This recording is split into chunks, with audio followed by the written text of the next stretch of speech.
এজন্য মুসলমান আমাদের সতর্ক হতে হবে, সাবধান হতে হবে। নাস্তিকরা বিজ্ঞান দিয়ে রিচার্জ করে, ওরা বলে পৃথিবী সৃষ্টি হওয়ার আগে কোনো কিছু ছিল না, ছিল শুধু পানি। পানি ঘুরতে ঘুরতে কিক হয়েছে, কিক আর পানি ঘুরতে ঘুরতে ব্যাঙ হয়েছে। ব্যাঙের পানিতে ভালো লাগে না, লাফ দিয়ে শুকনায় উঠেছে, ব্যাঙ বানর হয়ে গেছে। বানর লাফাতে লাফাতে বানরের লেজ পড়ে গেছে, মানুষ হয়ে গেছে। মনে রাখতে হবে মুসলমান, বিজ্ঞানের থিওরি ভুল হতে পারে, কিন্তু কোরআনের থিওরি কখনো ভুল হতে পারে না। বিজ্ঞান ভুল করতে পারে, কিন্তু কোরআন কখনো ভুল করতে পারে না। পরিষ্কার ভাষায় বলে দিতে চাই, যে দেশে ৯৫% মুসলমান বসবাস করে, সেই দেশে নাস্তিকদের সিলেবাস কখনো আমাদের ছেলেরা পড়তে পারে না, পড়তে দেওয়া হবে না ইনশাআল্লাহ। নাস্তিকদের সিলেবাস আমাদের ছেলেরা পড়বে না। নাস্তিকদের সিলেবাস যদি পড়ে তাহলে নাস্তিক হবে, ভেতর থেকে ঈমান বের হয়ে যাবে। বিজ্ঞান রিসার্চ করে বের করেছে পৃথিবী নিয়ে, ওরা বলে পৃথিবী ঘুরে। তারপর সূর্য নিয়ে রিসার্চ করেছে, তারপর বলে পৃথিবী ঘুরে না, সূর্য ঘুরে। এখন বর্তমানে বিজ্ঞান বলছে পৃথিবীও ঘুরে, সূর্যও ঘুরে। অথচ আল্লাহ পাক রব্বুল আলামিন এই কথাটা 1400 বছর আগেই বলে দিয়েছেন, পৃথিবীও ঘুরে, সূর্যও ঘুরে। মোবাইলে আমরা যে ফিঙ্গারপ্রিন্ট ব্যবহার করি, বর্তমানে বিজ্ঞানরা রিসার্চ করে বের করেছে। অথচ আল্লাহ পাক রব্বুল আলামিন ফিঙ্গারপ্রিন্টের কথা কালামে পাকে 1400 বছর আগেই বলে দিয়েছেন। বিজ্ঞান রিসার্চ করে বের করেছে সূর্যের আলাদা পথ আছে, চন্দ্রের আলাদা পথ আছে, নিজ নিজ পথে তারা চলে। বর্তমানে বিজ্ঞান তাহা রিসার্চ করে বের করেছে। অথচ আল্লাহ পাক রব্বুল আলামিন 1400 বছর আগে কালামে পাকে কথা বলে দিয়েছেন। এজন্য বিজ্ঞানের থিওরি ভুল হতে পারে, কোরআনের থিওরি কখনো ভুল হতে পারে না। বিজ্ঞান ভুল করতে পারে, কোরআন কখনো ভুল করতে পারে না। বিজ্ঞান হচ্ছে, কোরআন হচ্ছে বিজ্ঞানময় কোরআন। ইয়াসিন ওয়াল কুরআনিল হাকিম, আল্লাহ পাক রব্বুল আলামিন বলেছেন বিজ্ঞানময় কোরআনের কসম। ওয়াবাশশিরিল লাযীনা আমানু ওয়া আমিলুস সালিহাতি আন্না লাহুম জান্নাতিন তাজরি মিন তাহতিহাল আনহার। আল্লাহ পাক রব্বুল আলামিন বলেন, হে নবী আপনি সুসংবাদ দেন যারা ঈমান এনেছে এবং সৎ কাজ করেছে, এবং তাদের জন্য এমন জান্নাত যে জান্নাতের তলদেশ দিয়ে নহর প্রবাহিত হবে। ঈমান এটা অনেক বড় দৌলত। যাদের ঈমান আছে তারা একদিন না একদিন জান্নাতে যাবে, আর যাদের ঈমান নেই তারা কখনো জান্নাতে যেতে পারবে না। যাদের ঈমান আছে তারা সৌভাগ্যশীল, আর যাদের ঈমান নেই তাদের মতো দুর্ভাগা দুনিয়ার বুকে আর কেউ হতে পারে না। এজন্য আমাদের ঈমান আনতে হবে সাহাবা ইকরাম রাদিয়াল্লাহু তাআলা আনহুদের মতো। সাহাবা ইকরামের ঈমান ছিল অনেক মজবুত, কঠিন, যার কারণে যেদিকে যেতেন ওই দিকে বিজয় অর্জন করতেন। আমরা শুধু পরাজিত হচ্ছি, কারণ হচ্ছে আমাদের ঈমান দুর্বল। আমাদের ঈমান শক্ত করতে হবে, মজবুত করতে হবে, সাহাবা ইকরামের মতো ঈমান আনতে হবে। আল্লাহ পাক রব্বুল আলামিন কালামে পাকে বলেন, আমিনু কামা আমানান নাস।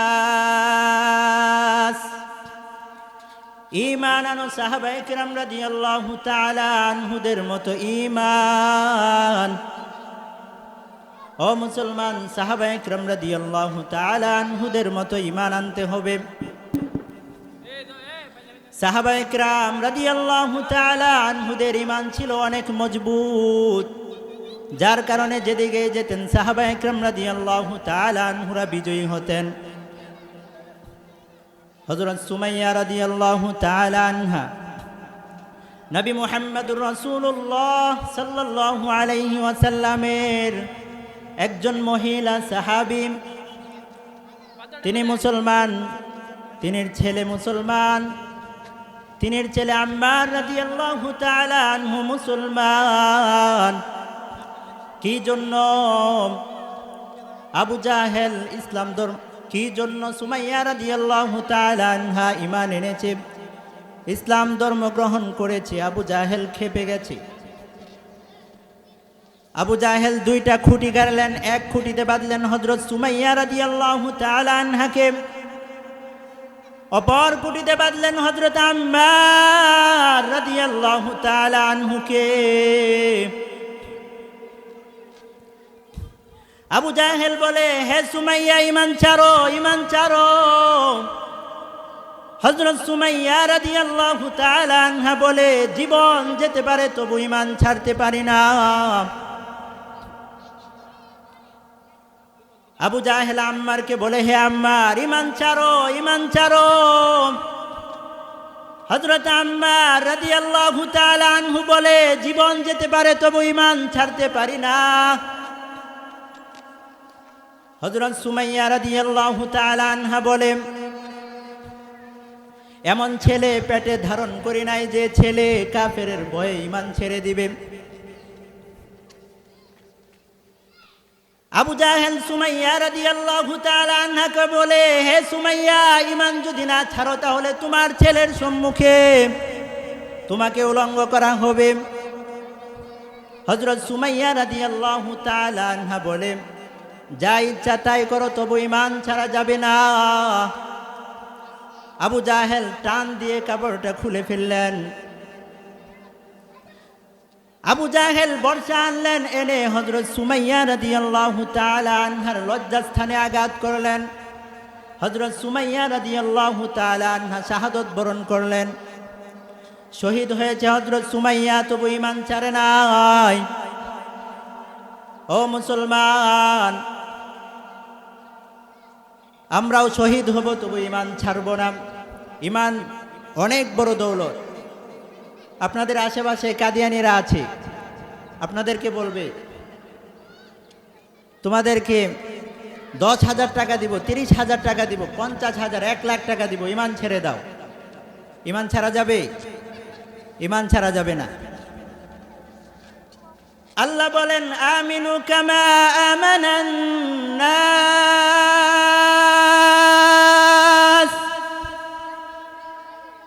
ঈমান আর ওই সমস্ত মানুষদের মতো ঈমান। ঈমান আনো সাহাবায়ে কেরাম রাদিয়াল্লাহু তাআলা আনহুদের মতো ঈমান। ও মুসলমান, সাহাবায়ে কেরাম রাদিয়াল্লাহু তাআলা আনহুদের মতো ঈমান আনতে হবে। সাহাবায়ে কেরাম রাদিয়াল্লাহু তাআলা আনহুদের মতো যদি ঈমান আনতে পারো, আল্লাহ পাক রব্বুল আলামিন তোমাদেরকে সাহায্য করবে, সহযোগিতা করবে। হযরত সাদ রাদিয়াল্লাহু তাআলা আনহু নবী মুহাম্মদুর রাসূলুল্লাহ সাল্লাল্লাহু আলাইহি ওয়াসাল্লামের সাহাবী, যুদ্ধ করার জন্য গিয়েছে। যুদ্ধ করতে করতে রাত্র হয়ে গেছে। কোথায় রাত্রি অবস্থান করবে হযরত সাদ রাদিয়াল্লাহু তাআলা আনহু? খ্রিস্টানদের থেকে পরামর্শ নিলেন কোথায় রাত্রি যাপন করা যায়। খ্রিস্টানরা শয়তানি করে হযরত সাদ রাদিয়াল্লাহু তাআলা আনহুকে পরামর্শ দিয়েছে, অমুক জায়গায় বিশাল বড় একটি বাগান আছে, ওখানে যাও। হযরত সাদ রাদিয়াল্লাহু তাআলা আনহু সাহাবায়ে কেরাম রাদিয়াল্লাহু তাআলা আনহুদেরকে নিয়ে ওই বাগানের দিকে রওনা হলেন। গিয়ে দেখতে পেল এটা কোনো বাগান নয়, বিশাল বড় একটি জঙ্গল, যেখানে ভাগ থাকে, হিংস্র প্রাণীগুলো থাকে। সাহাবায়ে কেরাম রাদিয়াল্লাহু তাআলা আনহুরা চিন্তায় পড়ে গেছে, মনে হয় আমাদেরকে এখন ভাগে খাবে, বাগে খাবে। হযরত সাদ রাদিয়াল্লাহু তাআলা আনহু বলে, চিন্তার কোনো প্রয়োজন নেই, চিন্তার কোনো প্রয়োজন নেই। আমার জন্য জঙ্গলে একটি মঞ্চ তৈরি করো। হযরত সাদ রাদিয়াল্লাহু তাআলা আনহুর জন্য জঙ্গলে একটি মঞ্চ তৈরি করা হলো। হযরত সাদ রাদিয়াল্লাহু তাআলা আনহু ওই মঞ্চে আরোহণ করলেন। ওই মঞ্চে আরোহণ করে হযরত সাদ রাদিয়াল্লাহু তাআলা আনহু একটি বক্তব্য দিয়েছিলেন। তিনি বলেছিলেন, আইয়ুহাদ্দিবু, হে জঙ্গলের বাঘেরা, আমরা হচ্ছি নবী মুহাম্মদুর রাসূলুল্লাহ সাল্লাল্লাহু আলাইহি ওয়াসাল্লামের সাহাবী। আজকের রাত্রে এখানে অবস্থান করব, আমাদের জন্য তোমরা জঙ্গল থেকে বের হয়ে যাও। এই বক্তব্য যখন দিলেন, দেওয়ার সাথে সাথে বাঘ তার ছোট্ট বাচ্চাটাকে কুলে করে নিয়ে জঙ্গল থেকে বের হয়ে যাচ্ছে। হিংস্র প্রাণীগুলো বাচ্চাদেরকে কুলে করে নিয়ে নিয়ে জঙ্গল থেকে বের হয়ে যাচ্ছে। আল্লাহ বলেন, আমিনু কামা আমানান নাস, ঈমান আনো ওই সমস্ত মানুষদের মতো ঈমান। ঈমান আনো সাহাবায়ে কেরাম রাদিয়াল্লাহু তাআলা আনহুদের মতো ঈমান। ও মুসলমান, সাহাবায়ে কেরাম রাদিয়াল্লাহু তাআলা আনহুদের মতো ঈমান আনতে হবে।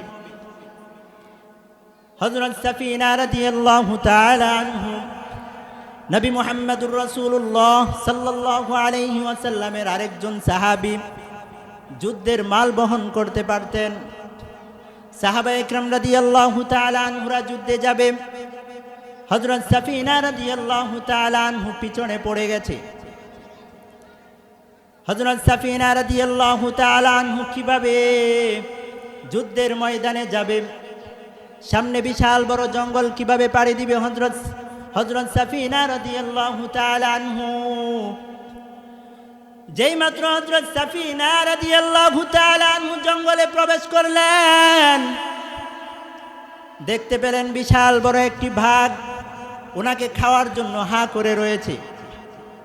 হযরত সাফিনা রাদিয়াল্লাহু তাআলা আনহু বলে, হে বাঘ, আগে আমার পরিচয় শোনো, তারপর আমার উপর হামলা করিও। হযরত সাফিনা রাদিয়াল্লাহু তাআলা আনহু বললেন, আমি হচ্ছি নবী মুহাম্মদুর রাসূলুল্লাহ সাল্লাল্লাহু আলাইহি ওয়াসাল্লামের সাহাবী, যুদ্ধ করার জন্য যাচ্ছি। যেই মাত্র এই পরিচয় দিলেন, বাঘ তাকে রাস্তা দেখাতে শুরু করেছে। বাঘ রাস্তা দেখিয়ে দেখিয়ে হযরত সাফিনা রাদিয়াল্লাহু তাআলা আনহুকে জঙ্গল পার করে দিলেন। আল্লাহ বলেন, আমিনু কামা আমানান নাস, ঈমান আনো সাহাবায়ে কেরাম রাদিয়াল্লাহু তাআলা আনহুদের মতো ঈমান। ঈমান আনো ওই সমস্ত মানুষদের মতো ঈমান। ও মুসলমান, সাহাবায়ে কেরাম রাদিয়াল্লাহু তাআলা আনহুদের মতো ঈমান আনতে হবে। হযরত ওমর রাদিয়াল্লাহু তাআলা আনহু অর্ধ জাহানের বাদশা, তক্তার উপরে বসে বসে অর্ধ জাহান পরিচালনা করেছিলেন হযরত ওমর। ওমরের জামানায় মিশরের গভর্নর ছিল হযরত আমর ইবনুল আস রাদিয়াল্লাহু তাআলা আনহু। মিশরের সকল জনগণ আমর ইবনুল আস রাদিয়াল্লাহু তাআলা আনহুকে বলে, হে আমর ইবনুল আস, মিশরের নীল নদে তো পানি আসছে না। হযরত আমর ইবনুল আস রাদিয়াল্লাহু তাআলা আনহু বললেন, পূর্বে তোমরা কিভাবে মিশরের নীল নদে পানি আনতে? মিশরের লোকেরা বলে, একজন সুন্দরী মেয়েকে সাজিয়ে গুছিয়ে নদীতে ছেড়ে দিতাম, যার ফলে মিশরের নীল নদে পানি আসতো। হযরত আমর ইবনুল আস রাদিয়াল্লাহু তাআলা আনহু বলে, এই পদ্ধতি ইসলাম সাপোর্ট করে না। হযরত আমর ইবনুল আস রাদিয়াল্লাহু তাআলা আনহু উমরের কাছে চিঠি লিখলেন। হযরত ওমর রাদিয়াল্লাহু তাআলা আনহু বললেন, ও আমর ইবনুল আস, মিশরের নীল নদে পানি আসবে, তুমি সকল মিশরবাসীদেরকে জানিয়ে দাও। হযরত ওমর রাদিয়াল্লাহু তাআলা আনহু মিশরের নীল নদে আসলেন। এসে মিশরের নীল নদে একটি চিঠি লিখলেন। ওই চিঠিতে লিখেছিলেন, হে নদী, তুমি যদি তোমার ইচ্ছায় প্রবাহিত হও তাহলে তুমি বন্ধ হয়ে যাও, আর যদি তুমি আল্লাহ পাক রব্বুল আলামিনের ইচ্ছায় চলো তাহলে তুমি প্রবাহিত হও।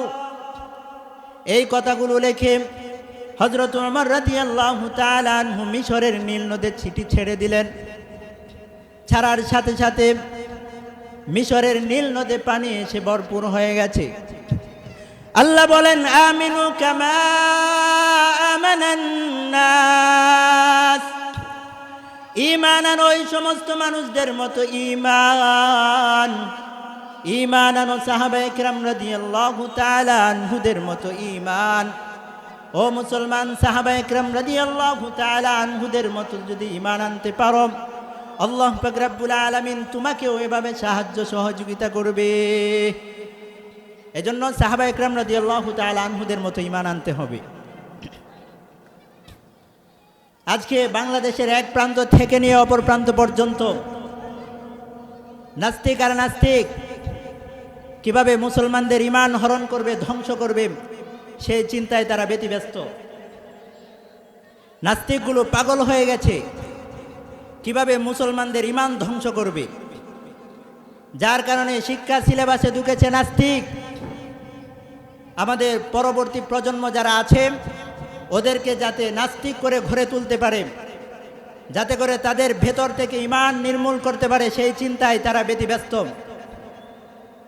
শিক্ষা সিলেবাসে ওরা পর্দা বিরুদ্ধে কথা বলেছে, সমকামিতার মানুষদেরকে শিক্ষা দেওয়ার জন্য ওরা শিক্ষা সিলেবাস তৈরি করেছে, দাঁড়ি নিয়ে কটাক্ষ করেছে।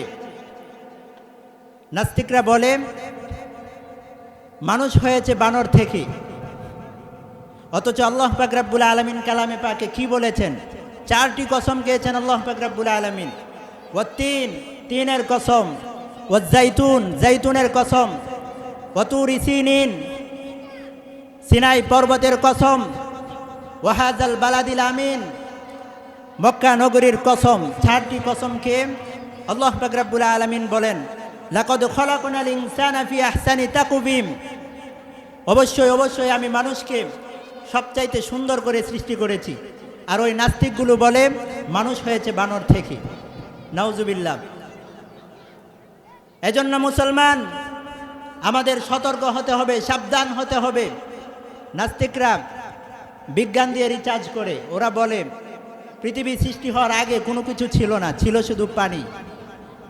পানি ঘুরতে ঘুরতে কিক হয়েছে, কিক আর পানি ঘুরতে ঘুরতে ব্যাঙ হয়েছে। ব্যাঙের পানিতে ভালো লাগে না, লাফ দিয়ে শুকনায় উঠেছে, ব্যাঙ বানর হয়ে গেছে। বানর লাফাতে লাফাতে বানরের লেজ পড়ে গেছে, মানুষ হয়ে গেছে। মনে রাখতে হবে মুসলমান, বিজ্ঞানের থিওরি ভুল হতে পারে কিন্তু কোরআনের থিওরি কখনো ভুল হতে পারে না। বিজ্ঞান ভুল করতে পারে কিন্তু কোরআন কখনো ভুল করতে পারে না। পরিষ্কার ভাষায় বলে দিতে চাই, যে দেশে 95% মুসলমান বসবাস করে সেই দেশে নাস্তিকদের সিলেবাস কখনো আমাদের ছেলেরা পড়তে পারে না, পড়তে দেওয়া হবে না ইনশাআল্লাহ। নাস্তিকদের সিলেবাস আমাদের ছেলেরা পড়বে না। নাস্তিকদের সিলেবাস যদি পড়ে তাহলে নাস্তিক হবে, ভেতর থেকে ঈমান বের হয়ে যাবে। বিজ্ঞান রিসার্চ করে বের করেছে পৃথিবী নিয়ে, ওরা বলে পৃথিবী ঘুরে। তারপর সূর্য নিয়ে রিসার্চ করেছে, তারপর বলে পৃথিবী ঘুরে না, সূর্য ঘুরে। এখন বর্তমানে বিজ্ঞান বলছে পৃথিবীও ঘুরে, সূর্যও ঘুরে।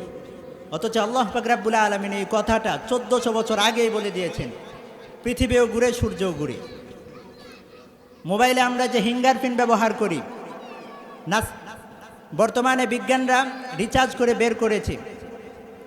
অথচ আল্লাহ পাক রব্বুল আলামিন ফিঙ্গারপ্রিন্টের কথা কালামে পাকে 1400 বছর আগেই বলে দিয়েছেন। বিজ্ঞান রিসার্চ করে বের করেছে সূর্যের আলাদা পথ আছে, চন্দ্রের আলাদা পথ আছে, নিজ নিজ পথে তারা চলে। বর্তমানে বিজ্ঞান তাহা রিচার্জ করে বের করেছে, অথচ আল্লাহ পাক রব্বুল আলামিন 1400 বছর আগে কালামে পাকে কথা বলে দিয়েছেন। এজন্য বিজ্ঞানের থিওরি ভুল হতে পারে, কোরআনের থিওরি কখনো ভুল হতে পারে না। বিজ্ঞান ভুল করতে পারে, কোরআন কখনো ভুল করতে পারে না। বিজ্ঞান হচ্ছে, কোরআন হচ্ছে বিজ্ঞানময় কোরআন।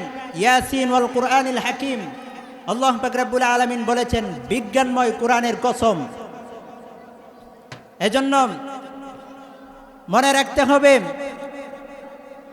বিজ্ঞান আমাদের ছেলেরা পড়তে হবে, কিন্তু জেনে রাখতে হবে বিজ্ঞানের থিওরি ভুল হতে পারে, কিন্তু কোরআনের থিওরি কখনো ভুল হতে পারে না। আমাদের আশেপাশে আছে কাদিয়ানি, ওরা নিজেরে কাদিয়ানি, নিজেকে নবী দাবি করে, অথচ প্রিয় নবী সাল্লাল্লাহু আলাইহি ওয়াসাল্লাম হাদিসে পাকে বলেছেন, আনা খাতামুন নবীন লা নবিয়্যা বাদি, আমি হচ্ছি শেষ নবী, আমার পরে কোনো নবী আসবে না। গোলাম আহমদ কাদিয়ানি বলে সে হচ্ছে শেষ নবী। গোলাম আহমদ কাদিয়ানি কখনো শেষ নবী হতে পারে না। আমাদের নবী প্রিয় নবী সাল্লাল্লাহু আলাইহি ওয়াসাল্লাম হচ্ছে শেষ নবী। গোলাম আহমদ কাদিয়ানি সে নিজেকে নবী দাবি করেছে, তার মৃত্যু হয়েছে ডাস্টবিনে পড়ে। এজন্য সকল উলামা একরামের একমত, কাদিয়ানিরা কাফের, এতে কোনো সন্দেহ নেই। আল্লামা ফখরে বাঙ্গাল রহমতুল্লাহি আলাইহি যতদিন দুনিয়ার বুকে ছিলেন কাদিয়ানিকে কাফের বলেছে। আল্লামা মুফতি নুরুল্লাহ রহমতুল্লাহি আলাইহি যতদিন দুনিয়ার বুকে ছিলেন কাদিয়ানিকে কাফের বলেছেন। আল্লামা বড় হুজুর রহমতুল্লাহি আলাইহি যতদিন দুনিয়ার বুকে ছিলেন কাদিয়ানিকে কাফের বলেছেন। আল্লামা মুফতি আমিনী রহমতুল্লাহি আলাইহি যতদিন দুনিয়ার বুকে ছিলেন কাদিয়ানিকে কাফের বলেছেন। আল্লামা শাইখুল হাদিস রহমতুল্লাহি আলাইহি যতদিন দুনিয়ার বুকে ছিলেন কাদিয়ানিকে কাফের বলেছেন। আল্লামা ফজলুল করিম রহমতুল্লাহি আলাইহি যতদিন দুনিয়ার বুকে ছিলেন কাদিয়ানিকে কাফের বলেছেন। আল্লামা শামসুল হক ফরিদপুরি রহমতুল্লাহি আলাইহি যতদিন ছিলেন কাদিয়ানিকে কাফের বলেছেন। আল্লামা আহমদ শফি রহমতুল্লাহি আলাইহি যতদিন দুনিয়ার বুকে ছিলেন কাদিয়ানিকে কাফের বলেছেন। আল্লামা জুনায়েদ বাবনগরী রহমতুল্লাহি আলাইহি যতদিন দুনিয়ার বুকে ছিলেন কাদিয়ানিকে কাফের বলেছেন। কাদিয়ানিকে আমরা কাফের বলবো, মৃত্যু পর্যন্ত বলবো, কিয়ামত পর্যন্ত বলবো। আমাদের এই মুখ কেউ বন্ধ করতে পারবে না, ইনশাআল্লাহ কেউ পারবে না। এজন্য মুসলমান আমাদের ঈমান শিখতে হবে, আমাদের সাবধান থাকতে হবে। আমরা যদি সাবধান থাকি তাহলে আমাদের ভেতর থেকে ঈমান নিতে পারবে না। ঈমান আনতে হবে সাহাবা ইকরাম রাদিয়াল্লাহু তাআলা আনহুদের মতো। শিক্ষা সিলেবাসে ঢুকেছে নাস্তিক, ওরা সিলেবাস তৈরি করেছে, ওই সিলেবাস যদি আমাদের ছেলে মেয়েরা পড়ে তাহলে নাস্তিক হয়ে যাবে।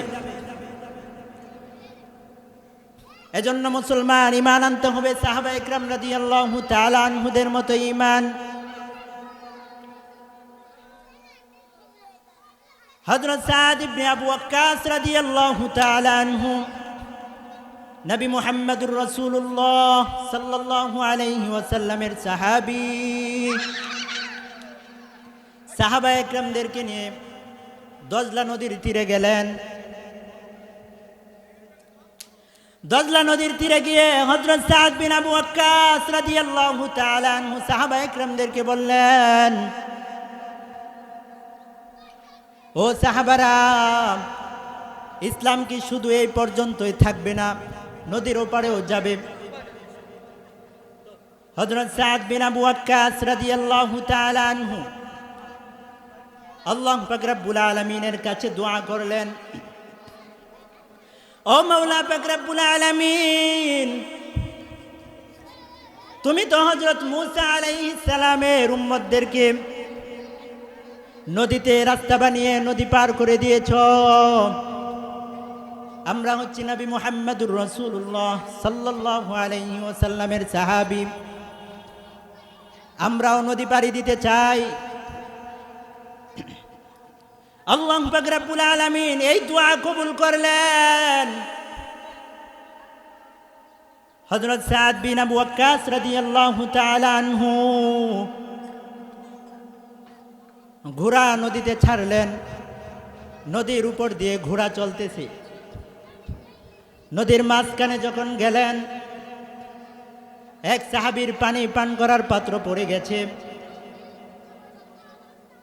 ওই সাহাবী বলে, হে সাদ বিন আবু ওয়াক্কাস, ওই পানি পান করার পাত্র ছাড়া আমি এক কদম সামনের দিকে অগ্রসর হব না। হযরত সাদ বিন আবু ওয়াক্কাস রাদিয়াল্লাহু তাআলা আনহু আল্লাহ পাক রব্বুল আলামিনের কাছে দোয়া করলেন। আল্লাহ পাক রব্বুল আলামিন দোয়া কবুল করলেন। হঠাৎ করে নদীতে তাকালেন, তাকিয়ে দেখতে পেল নদী থেকে একটি মাছ ওই পানি পান করার পাত্রটি নিয়ে আসছে। হযরত সাদ বিন আবু ওয়াক্কাস রাদিয়াল্লাহু তাআলা আনহু সাহাবা একরামদেরকে নিয়ে নদীর ওপারে গেলেন। ওপারে দেখতে পেলেন কিছু কাফেররা দাঁড়িয়ে রয়েছে। জিজ্ঞাসা করলো, ও কাফেরের দলেরা, তোমরা দাঁড়িয়ে দাঁড়িয়ে কি দেখছো? ওই কাফেররা বলে, আমরা দেখতেছি, তোমাদের দৃশ্য দেখতেছি, তোমরা কিভাবে নদী পাড়ি দিচ্ছ। হযরত সাদ বিন আবু ওয়াক্কাস রাদিয়াল্লাহু তাআলা আনহু সাহাবা একরামদেরকে নিয়ে এভাবে নদী পাড়ি দিলেন, নদীর উপর দিয়ে। আল্লাহ বলেন, আমিনু কামা আমানান নাস। ঈমান আনো সাহাবা একরাম রাদিয়াল্লাহু তাআলা আনহুদের মতো ঈমান। ও মুসলমান, সাহাবা একরাম রাদিয়াল্লাহু তাআলা আনহুদের মতো ঈমান আনতে হবে, মজবুত ঈমান আনতে হবে। সাহাবা একরামের মতো যদি আমাদের ঈমান থাকে, আল্লাহ পাক রব্বুল আলামিন আপনাকে আমাকে সাহায্য করবে, সহযোগিতা করবে। এজন্য ঈমান সাহাবা একরাম রাদিয়াল্লাহু তাআলা আনহুদের মতো আনতে হবে। ঈমান যদি আমাদের মজবুত থাকে, আমাদের অন্তর থেকে কোনো নাস্তিক, কোনো কাদিয়ানি আমাদের ঈমান কখনো অন্তর থেকে বের করতে পারবে না ইনশাআল্লাহ। আল্লাহ পাক রব্বুল আলামিন সকলকে কথাগুলো বুঝে আমল করার মতো তৌফিক দান করুন। ওয়া আখিরু দাওয়ানা আনিল হামদুলিল্লাহি রাব্বিল আলামিন।